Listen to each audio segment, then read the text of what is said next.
They thought they stole my perfect algorithm, but they forgot the most crucial line of code, the backdoor to their own success. The glow of the monitor was the only light in my makeshift basement lab. It painted my face in shades of electric blue and sickly green, reflecting off the dozens of empty energy drink cans stacked beside my ergonomic chair. For 3 years, I'd lived down here, a self-imposed hermit, fueled by lukewarm coffee and the manic energy of invention. My obsession wasn't some world-changing cure for cancer or clean fusion energy. It was far more practical, far more insidious. It was about the perfect delivery system. I called it Aura. Aura wasn't a physical device, not exactly. It was a complex, decentralized AI algorithm designed to analyze purchasing habits, social media sentiment, and even environmental data. Temperature, humidity, light levels, to predict with frightening accuracy exactly what a consumer wanted before they even knew they wanted it. Think personalized advertising, but so subtle, so integrated into the fabric of daily digital life that it felt like fate. If you hesitated over a brand of tea for 0.3 seconds longer than usual while browsing online, Aura didn't just target you with tea ads, it ensured the next song on your curated playlist mentioned a calming herb. The weather app suggested an early evening due to impending fog, and a friend casually mentioned they were trying a new blend. It was atmospheric manipulation for commerce. My brother, Marcus, lived upstairs.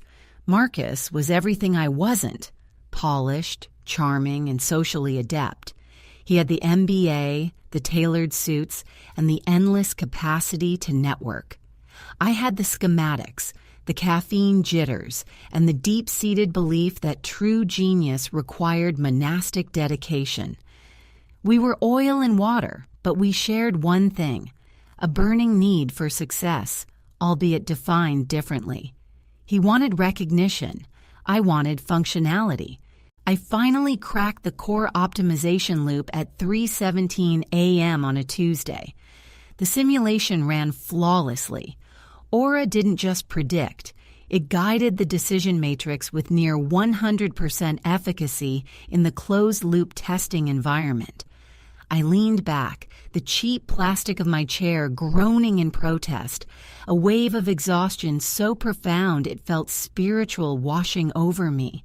I had done it. I had created the ultimate consumer compass. The next morning, I printed the final, dense 800-page technical proposal.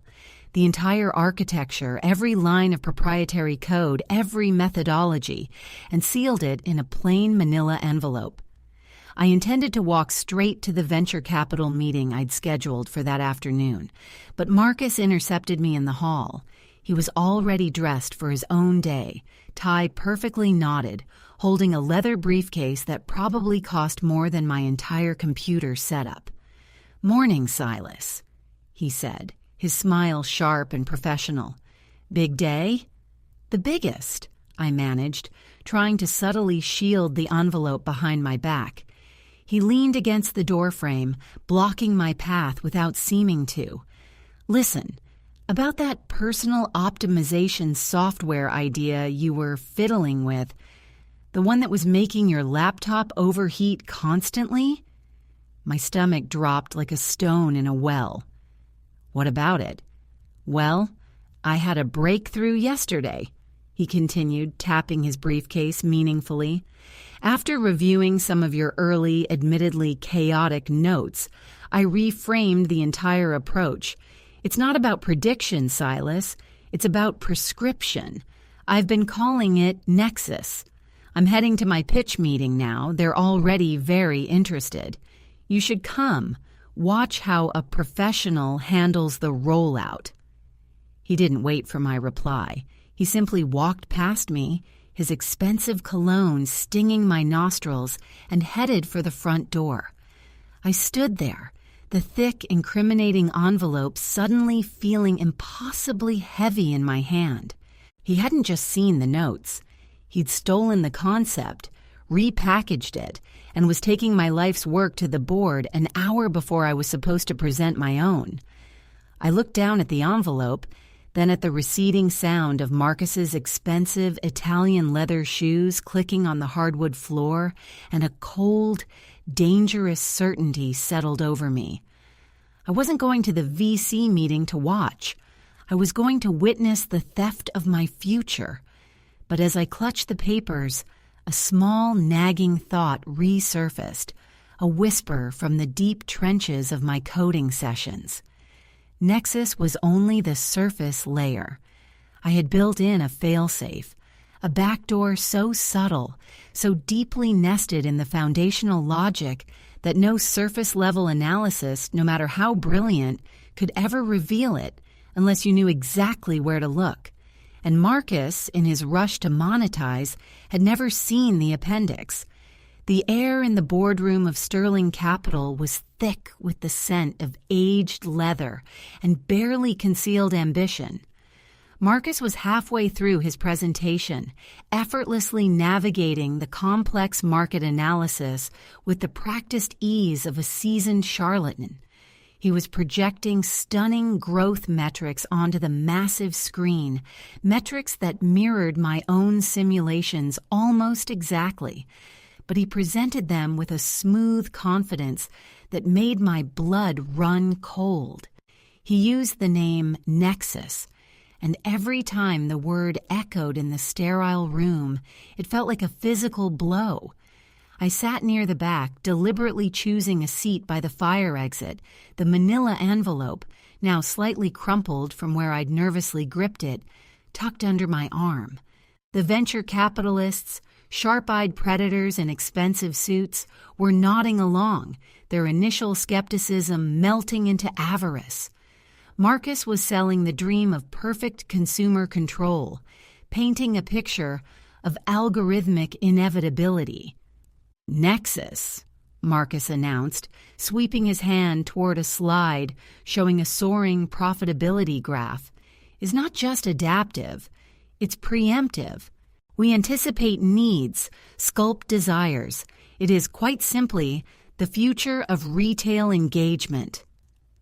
One of the senior partners, a woman named Miss Davies, who had the unnerving ability to look simultaneously bored and intensely focused, finally spoke. "Mr. Thorne," she said, her voice dry as parchment, "your underlying methodology is compelling. It's clean. But how do you defend against intellectual property challenges?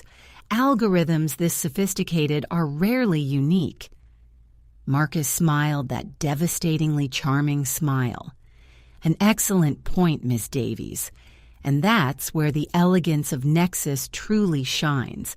My brother, Silas, who, as some of you know, is a bit of a recluse, worked on some early concepts.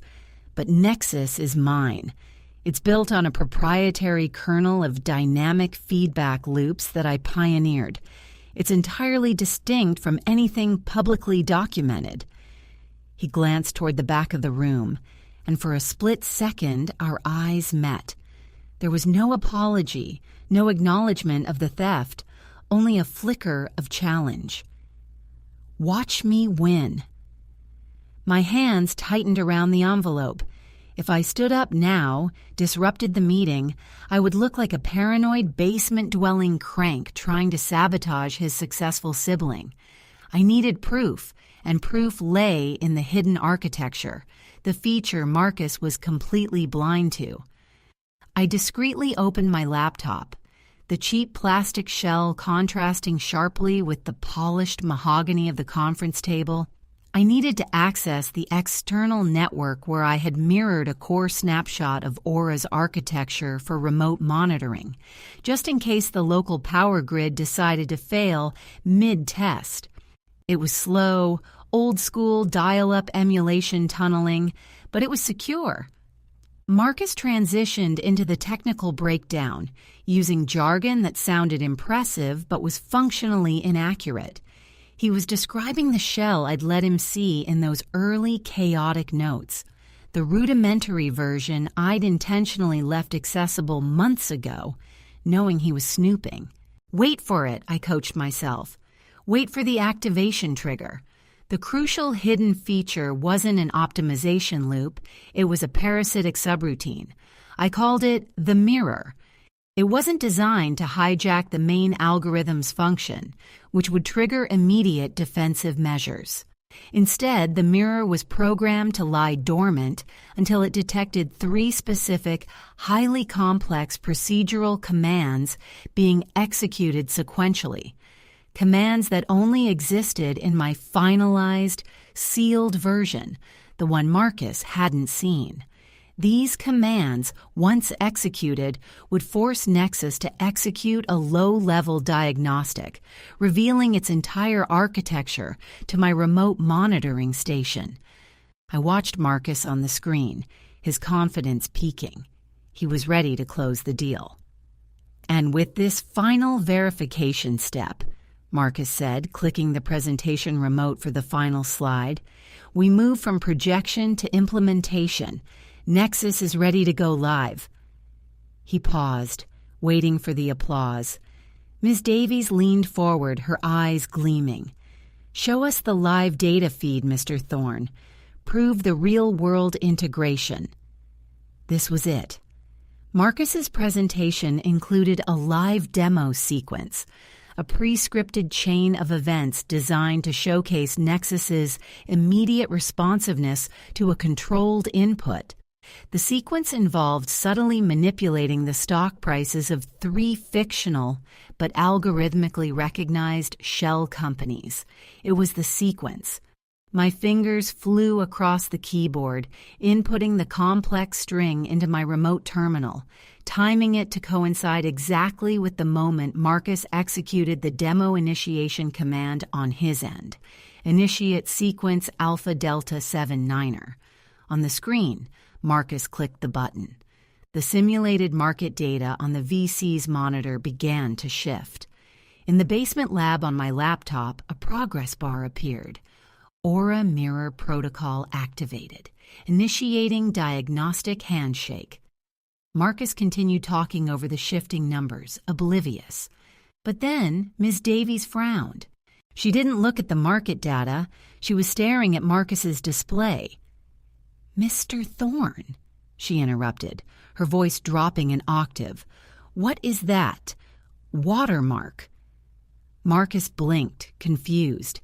He looked down at his sleek presentation display. Across the bottom corner, where only white space should have been, a thin, barely visible gray string of text had materialized. It looked like code notation, an ugly, archaic intrusion on his beautiful graphics.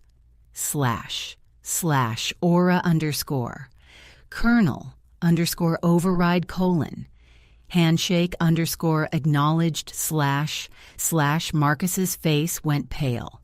He frantically tried clicking the presentation settings, but the text remained, an immutable scar on his flawless demo. He hadn't executed a diagnostic. He had triggered my parasitic subroutine, revealing the kernel's true origin, and that the entire system was now running a verification check against an unauthorized external source. He stammered, trying to brush it off. A minor display glitch, residual artifact from the early testing phase, nothing of substance. But Ms. Davies wasn't looking at him anymore. She was staring at me, sitting silently by the fire exit, my laptop screen glowing faintly, confirming the connection. Silas, she said, her gaze pinning me in place, did you just establish a remote connection to Nexus? Before I could even answer, the text on Marcus's screen flickered violently. The stock prices didn't just shift, they plummeted into the digital abyss. Then the clean, professional Nexus interface dissolved entirely, replaced by a stark, black terminal screen displaying only one message, running in large, defiant green block letters. Your version is obsolete. The crucial feature wasn't speed, it was control. Welcome to the real algorithm.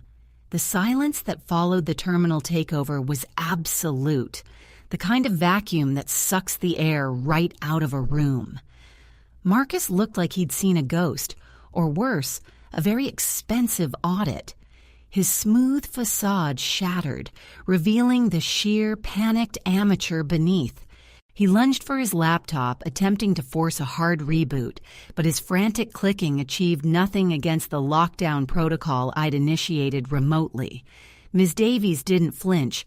If anything, the sudden technological chaos only seemed to sharpen her interest. She leaned back in her chair, crossing her arms, studying me not with accusation, but with the calculating curiosity of a prospector who just found unexpected gold in a seemingly barren stream bed. "Silas Thorne," she repeated, her voice measured. "You claim this system is yours and that Marcus's implementation, which he just pitched as a multi-million-dollar proprietary asset, is running on your architecture?" I finally stood up, the energy drinks and lack of sleep momentarily forgotten, replaced by a pure, cold surge of vindication. I walked slowly toward the table, placing the manila envelope down next to Marcus's now useless presentation clicker. "It is," I confirmed, my voice steady despite the 3 years of isolation finally breaking through in a public forum. Marcus stole the framework, the concept, the market approach. He built a beautiful casing around a shell I let him see. Nexus is just an app. Aura, what you are seeing now on that screen, is the operating system, and the crucial hidden feature he missed is the core regulatory function.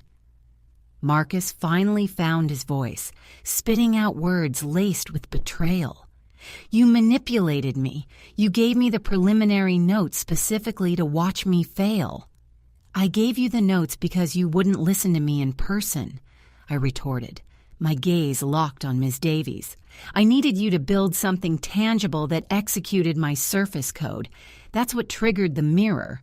Marcus built the perfect demo platform for my reveal." I pointed to the green text, still dominating the screen. "Your version is obsolete." The crucial feature wasn't speed, it was control. Marcus's Nexus could predict and influence simple consumer behavior, I explained. It could make someone buy a specific brand of tea. But the mirror, the feature he never coded, never documented, never knew existed, doesn't just influence consumer choices, it influences algorithmic choices. I tapped the screen where the diagnostic sequence was running. If Nexus is the prediction engine for what people buy, Aura is the prediction engine for what systems decide. I didn't just program it to detect his 3 shell companies. I programmed it to detect the presence of any unauthorized proprietary kernel interacting with a known market influence structure. Once triggered, it doesn't just crash the system, it flags the entire transaction history of the entity running the compromised kernel. Ms. Davies finally smiled, a predatory, genuine smile this time. "Flags it how, Mr. Thorne? A formal complaint?" "No," I said, leaning in, enjoying the dawning horror on Marcus's face. "It initiates a regulatory cascade. Aura is linked to my own isolated, highly classified data sets, data that includes known vulnerabilities in global banking security protocols, specific offshore accounting loopholes, and high-level corporate espionage techniques that I reverse-engineered purely for academic understanding." I paused for dramatic effect, letting the implication hang heavy in the air. When Marcus's system, Nexus, initiated that demo sequence, Aura didn't just take over his screen. It used Nexus's market positioning to subtly inject the initial parameters of the real theft into the global financial data stream. It's not about selling tea anymore, Ms. Davies. It's about making it look like Marcus Thorne just committed fractional reserve fraud on an international scale, using his pitch deck as the cover story. Marcus scrambled, finally understanding the depth of my trap. "No, Silas, stop. I'll sign everything over. The whole company. Just shut it down." I shook my head slowly. Too late. The transfer process takes 10 minutes to finalize on the back end. You only have 2 minutes left before the data package hits the SEC's automated review firewall. Ms. Davies snapped her attention back to Marcus, her expression now lethal. "Mr. Thorne, secure your device. We are taking an immediate recess." She nodded curtly to a very large man who had materialized silently by the door. As security moved toward Marcus, who was sputtering about conspiracies and stolen genius, I felt a strange hollowness. I had won. I had exposed the thief and reclaimed my intellectual property, but something felt off. The execution was too clean. I looked back at my laptop screen. The green text was gone. The diagnostic progress bar had vanished. The Aura Mirror Protocol indicator, which should have been showing the finalization countdown, was replaced by a single blinking cursor on a completely empty black screen. I rapidly typed a command to check the remote server status. Error. Connection refused. I tried again. Access denied. Unknown authentication key. Panic flared in my chest, hotter than any of the energy drinks had ever induced. I had secured Aura on the cloud to prevent this exact scenario, linking it to biometric keys and a triple encrypted password only I knew. I stared at the screen, heart hammering. If the connection was severed, it meant one of two things. Either the network was down or someone had overridden my failsafe. But the only person who knew the actual proprietary kernel was me. Then, a new message popped up on my disconnected laptop, overriding the access denied message, appearing directly on my local operating system, a feat that required administrator-level intrusion onto my machine. "Welcome back, Silas. You were right. I didn't see the appendix. It wasn't Marcus's typing style. It was precise, formal, and utterly chilling. I built my own backdoor into your backdoor. You think I'd go to a pitch meeting without ensuring my own exit strategy? Nexus isn't the company. It was the bait. Aura is now mine, and your real-time financial exposure is about to become public knowledge. Check the news feed, brother." My hands began to shake violently, rattling the cheap plastic of my laptop. My financial exposure? The only thing I had exposed was Marcus's fraudulent pitch. My own finances were intentionally lean, almost entirely off the grid, built on the premise of anonymity while I developed Aura. Unless the academic understanding of financial vulnerabilities I mentioned to Ms. Davies wasn't just theoretical. I scrambled to pull up a news aggregator on my phone, bypassing the compromised laptop. The headlines hit me like a physical wave, knocking the air out of my lungs. Breaking Sterling Capital investigation launched amidst unprecedented, massive, instantaneous stock liquidation. Billions gone in seconds. Source tracing points to complex algorithmic manipulation. The same architecture pitched by Marcus Thorne moments before collapse. The articles were already mentioning Marcus by name, detailing the initial findings of the sudden market correction. But then a small sidebar article, flagged as urgent development, caught my eye. Silas Thorne, brother of Marcus Thorne, also identified as key researcher in suspected algorithm development. Thorne family residence raided by federal agents. The raid. They were coming for me. They hadn't just seized Marcus. They were treating our shared address as the epicenter of the financial collapse. And the system that triggered the collapse, the one that was supposed to be mine, was now reporting to an unknown entity. I spun around. Marcus was being physically escorted out by the security detail, his face a mask of apoplectic rage and terror.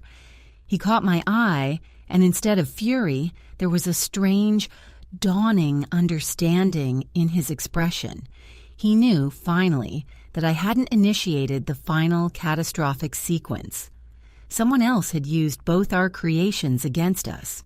"Who are you working for?" I hissed at the empty space where the unknown operator's message had been.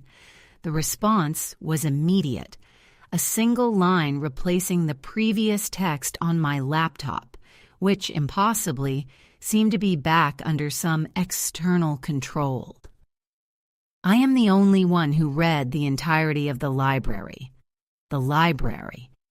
That was my term for the physical servers hidden in the sub-basement of the old brownstone, the one place Marcus was never allowed to go, the vault where I stored the original, raw, unfiltered data scraped from the deep web, data so volatile I wouldn't even trust it to the most secure cloud server. It was the source code, the true heart of Aura, the environment where I'd first tested the parasitic subroutines. If they had access to the library, they didn't just have my algorithms, they had the raw intelligence necessary to weaponize them beyond my imagination. They didn't just steal the idea, they stole the potential. Ms. Davies stood up, signaling to her associates. She didn't look concerned about the billions lost. She looked triumphant. "Mr. Thorne," she addressed me calmly, "we need you to come with us. You are both witnesses and potentially the victim of a highly sophisticated corporate espionage act." She paused, her eyes flicking towards the door where federal agents, recognizable by their grim demeanor and tactical vests, were now massing in the hallway outside the boardroom. "However," she continued, leaning close, her voice dropping to a conspiratorial murmur intended only for me, "the individual who executed the final sequence, the one who accessed the library, is not yet accounted for. And frankly, Silas, your brother is too stupid to pull this off. I want to know who else you shared your secrets with." As the agents moved to secure the room, I knew I couldn't go with them. Going with Ms. Davies meant implicating myself as the co-creator of a global financial weapon. Going with the feds meant being locked away while this unknown entity cemented control over Aura. I made a split-second decision. I grabbed the manila envelope, my original blueprint, and vaulted over the side of the conference table, ignoring the gasps of the assembled executives. I sprinted toward the fire exit Marcus had mocked me for sitting near. The hallway was chaos. 2 federal agents blocked the main route to the elevator. I ducked immediately into a seldom-used service corridor leading to the building's maintenance access. As I ran, my phone vibrated violently in my hand. It was a text message from an unknown number.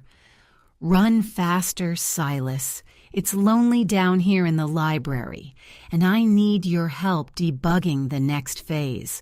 I burst through a maintenance door, finding myself not in a dusty storeroom, but on a hidden, unmarked rooftop platform overlooking the city skyline, bathed in the sudden harsh glare of floodlights.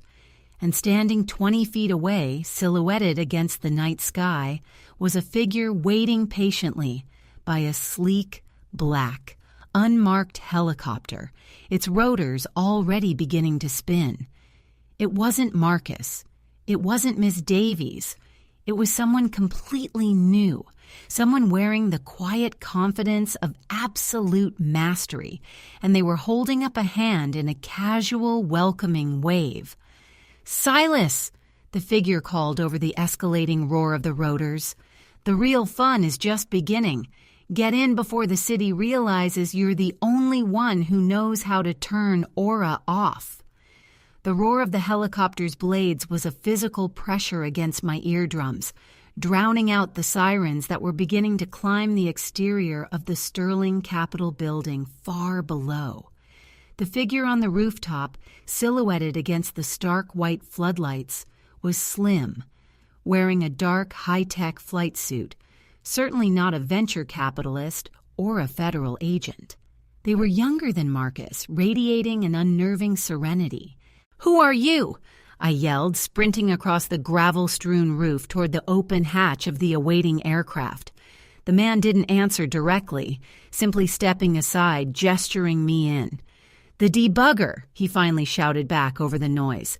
"And you're the architect. Don't waste time.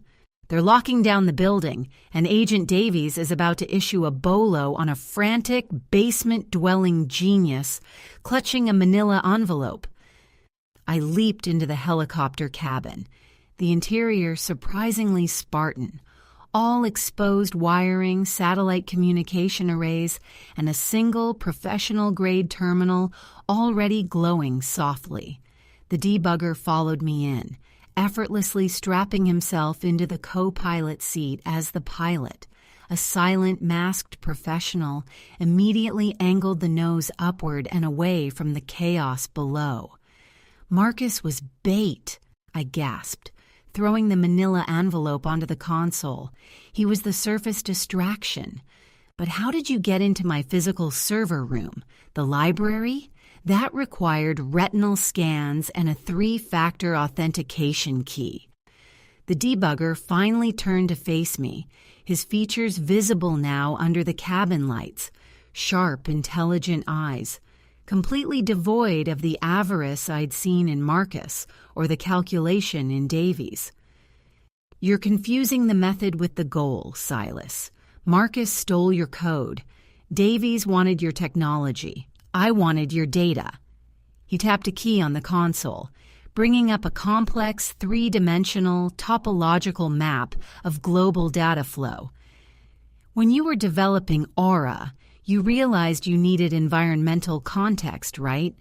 You needed to know why people made choices, so you scraped massive, unfiltered, highly illegal data sets, the library. That data wasn't just market trends. It was the blueprint for human decision-making under duress. That's what I needed. But the code access... You forgot the simplest rule of network engineering," he interrupted gently. "You were so worried about Marcus and the corporate world finding your code, you never considered the people who manage the infrastructure you use to scrape that data in the first place, the data streams you tapped into, the dark web archives, the encrypted transit nodes. I own the keys to those tunnels, Silas. I let you use them. I let you build Aura on top of my network. When you created the mirror, you inadvertently connected my access point to your core regulator. I simply told your regulator that I was the authorized user." My mind raced, trying to grasp the sheer scale of this hidden puppeteer. "So you used Marcus to draw out my failsafe, which gave you control of Aura, which allowed you to manipulate the markets to expose the illicit data I gathered in the library, thus giving you leverage over everyone involved." "Precisely," the debugger confirmed, a hint of pride in his voice. "Marcus gets arrested for fraud. Davies gets saddled with an immediate, catastrophic regulatory audit. And you, Silas, are now safely off the grid with me." "Why bring me here?" I demanded, gripping the edge of the console. "If you control Aura now, you don't need me." The debugger leaned back, the helicopter steady now, flying high above the scattered city lights. "Because Aura is a surveillance system, a beautiful, perfect surveillance system, but it's passive. It predicts desire. I need something active. I need something that can rewrite outcomes, not just anticipate them." He gestured to the glowing terminal between us. "You created the ultimate mechanism for observing human choice. I have the data to understand why those choices are made. Together, Silas, we don't just sell things. We can subtly engineer global stability, or chaos. We can stop the next war before the first troop moves, or we can cause a dozen market corrections that wipe out our rivals. You are obsessed with the perfect delivery system. I'm obsessed with the perfect control mechanism." He looked at me, a direct challenge shining in his eyes. "You're the architect. You built the engine. Are you going to let the feds dismantle it piece by piece, or are you going to help me drive?" I looked down at the manila envelope, the sealed blueprint of my life's work, now utterly redundant. Marcus had stolen my creation, but the debugger had stolen my purpose. I thought of the years in the basement, the loneliness, the obsession. It hadn't been about money. It had been about proving I could build something perfect, and in a twisted way, I had. I pushed the envelope away from the terminal. "If I help you," I said, the words tasting like ash and freedom. "The first rule is absolute transparency regarding the data sets. No more hidden libraries, and the control mechanism stays locked unless we both agree to use it." The debugger smiled, a genuine, unsettling smile of partnership. "Deal, architect. But you'll find that when you hold the rudder of the world, those agreements become very flexible, very quickly." He keyed a command on the console, and the map of the world zoomed out, showing the glittering network of global finance pulsing beneath them. "Welcome aboard," he murmured. "Now, let's see what kind of trouble we can get into before breakfast."